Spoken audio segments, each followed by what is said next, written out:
Hello public, क्या हो रहा है? तो ये हमारी ऑनगोइंग सीरीज़ है एडोबी फोटोशॉप सीखने की। और इस वाले एपिसोड में हम डिस्कस कर रहे हैं क्रॉप टूल के बारे में।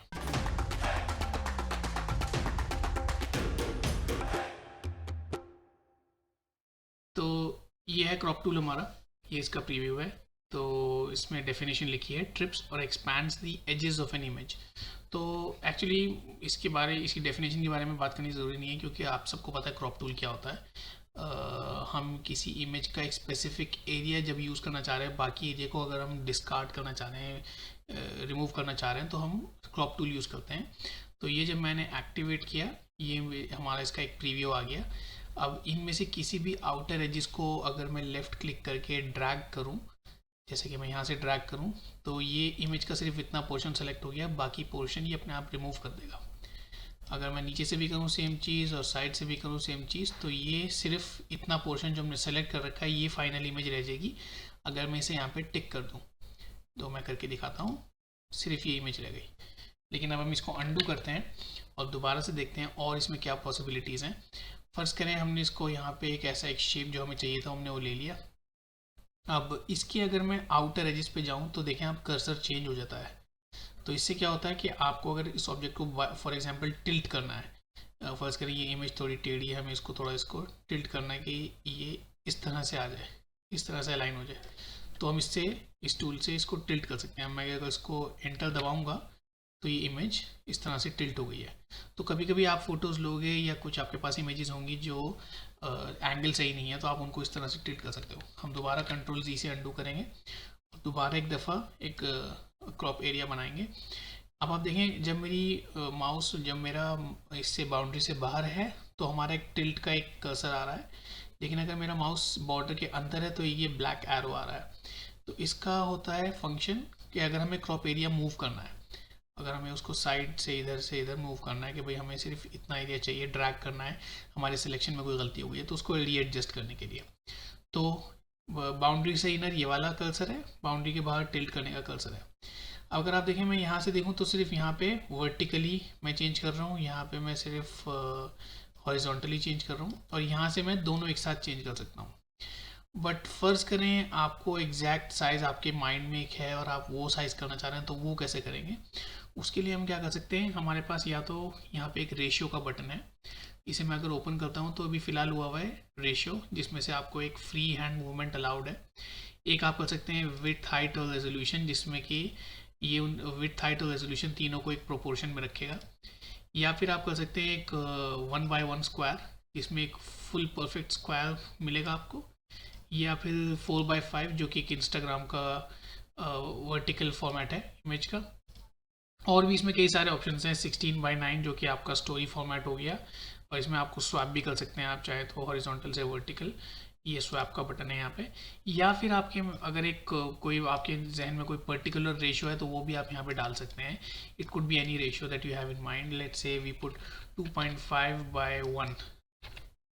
तो ये हमारा एक रेशियो हो गया, and then you can just extrapolate कितना भी आपको चाहिए वो आप कर सकते हैं। तो ये सारे इसके हमारी इमेज की रीसाइजिंग के रेशियोज हो गए। आप अपना एक प्रीसेट बना के भी यहाँ पे रख सकते हो, न्यू क्रॉप प्रीसेट के नाम से, ताकि नेक्स्ट टाइम जब आपको किसी और इमेज पे सेम अप्लाई करना हो, you don't have to go look for it.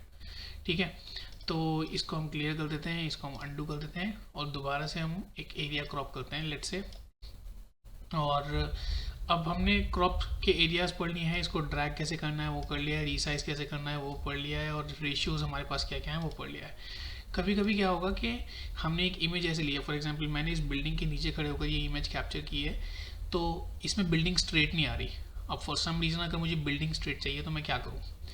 तो अगर आपके पास फॉर एग्जांपल अगर हम चाहें तो क्रॉप सेक्शन में जा कर के हम स्ट्रेटन का टूल यूज़ करेंगे। इसमें आपको एक खुद एक मेजरिंग टूल देगा, आप उसको लगा दो कि भाई आपको किस चीज़ की ओरिएंटेशन करनी है, मतलब आपको इस इमेज में किस चीज़ को बेंचमार्क बनाना है मार्जिन का। तो फॉर एग्जांपल अगर मैं इस बिल्डिंग के यहाँ से लेके यहाँ तक की लेंथ को बेंचमार्क बनाऊँ कि भाई यहाँ से ये है, इसको पूरी इमेज को इससे कर दो अलाइन। अगर मैं इसको ड्रैग करके छोड़ूंगा जैसे ही, तो रीअलाइन हो जाएगी वो।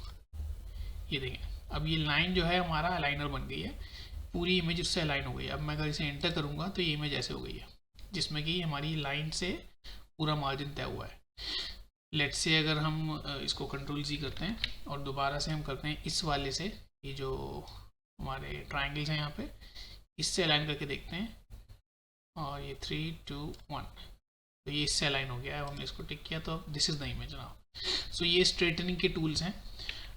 बट इससे भी अलग कभी कभार ऐसा होगा कि आपके पास एक इमेज है, वो ऑलमोस्ट परफेक्ट एक पर्सपेक्टिव में है, लेकिन थोड़ा सा कहीं पे कुछ लैकिंग है। तो आप यहाँ पे इसको जब लॉन्ग प्रेस करोगे क्रॉप टूल को, आपके पास एक पर्सपेक्टिव क्रॉप टूल होगा। ये बहुत एक यूनिक चीज़ है। तो फॉर एग्जांपल हमने इसको यहाँ पे सिलेक्ट किया, ठीक है, और अब हमें पता है कि ये पर्सपेक्टिव में नहीं आ रहा सही, तो हमें इसको यहाँ तक लाना है, क्योंकि ये सारे ट्रायंगल्स यहाँ तक आ रहे हैं, और हमें इसका ये वाला एंगल भी यहाँ तक लाना है, बिकॉज वी नो कि कंप्लीट इमेज यही है। तो फिर ये इस इमेज को ही एडजस्ट कर देगा उस एस्पेक्ट रेशियो में जिसमें आपको चाहिए, तो पर्सपेक्टिव अलाइन हो जाएगा। अब मैं जैसे ही एंटर करूँगा, आप देखें इमेज में क्या चेंज आएगा। ये देखें, जो ऑलमोस्ट हमारी डायगोनल इमेज थी, इसने उसको ऑलमोस्ट एक परफेक्ट स्क्वायर में कन्वर्ट कर दिया। अब हालांकि इस इमेज में कुछ ज़्यादा ही बड़ा चेंज था अगर हम अंडू करके देखें तो, लेकिन किसी इमेज में जब ऑलमोस्ट आप एक लिमिट पे आ चुके हो और आपको स्लाइट एडजस्टमेंट करनी है, तो वहाँ ये बहुत काम आता है। इसका मैं आपको एक एग्जांपल दिखाता हूँ दूसरी इमेज यूज़ करके। जैसे ये हमारे पास एक कारपेट की इमेज है and it is almost perfectly aligned, लेकिन कहीं कहीं पे कोई गैप्स हैं। तो हम इसमें क्या कर सकते हैं, हम यहाँ पे पूरा एक सेलेक्ट करते हैं और फिर हम देखते हैं कि गैप्स कहाँ पे हैं। तो देखें आप गैप्स कहाँ पे हैं। ये वाला कॉर्नर हमारा यहाँ आना चाहिए, ये वाला कॉर्नर हमारा यहाँ आना चाहिए, और ये वाला कॉर्नर हमारा स्लाइटली इधर आना चाहिए। तब ये जब तीनों एडजस्ट हो जाए, मैं इसको क्लिक करूँगा तो you see you get an almost perfect picture. ये एक्चुअली पूरे स्क्रीन में फिट नहीं हो रही है। अगर हम इसको फिट टू इमेज करेंगे, this is the image that we are getting. तो ये मैंने एक ऑलमोस्ट परफेक्ट पे पर्सपेक्टिव पे जूम कर दिया इसको।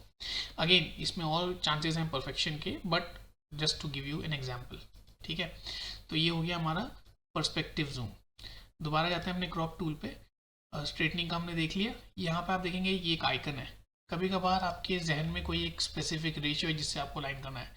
मैं basically rule of thirds follow करता हूँ, जो कि एक बहुत अच्छा टूल है कि रूल ऑफ थर्ड्स। इसमें आपके पास 3 ब्लॉक्स हैं वर्टिकली, 3 ब्लॉक्स हैं हॉरिजॉन्टली, जिसमें आप अपनी कंटेंट को अरेंज कर सकते हैं, और मैं इसको फॉलो करता हूँ। बट आपके पास यहाँ पे और भी टूल्स हैं जो आप यूज़ कर सकते हो अपनी मर्जी मुताबिक, ठीक है।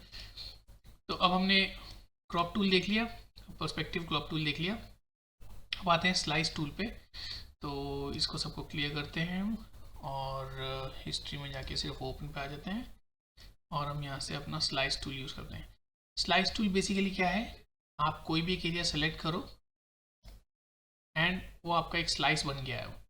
अक्सर क्या होता है, जब आप वेब डिज़ाइन कर रहे हो तो आपके पास कुछ स्पेसिफिक साइजेस होते हैं जिस पर आपको काम करना है, और आपको इमेज को उतने पार्ट्स में डिवाइड करना होता है, तो ये वहाँ काम आता है। अब जैसे हमने इस इमेज को ही इतने पार्ट्स में डिवाइड कर दिया कि भाई ये हमारा हेडर हो गया, ये हमारा साइड कॉलम, ये दूसरा साइड कॉलम, ये बीच की कंटेंट।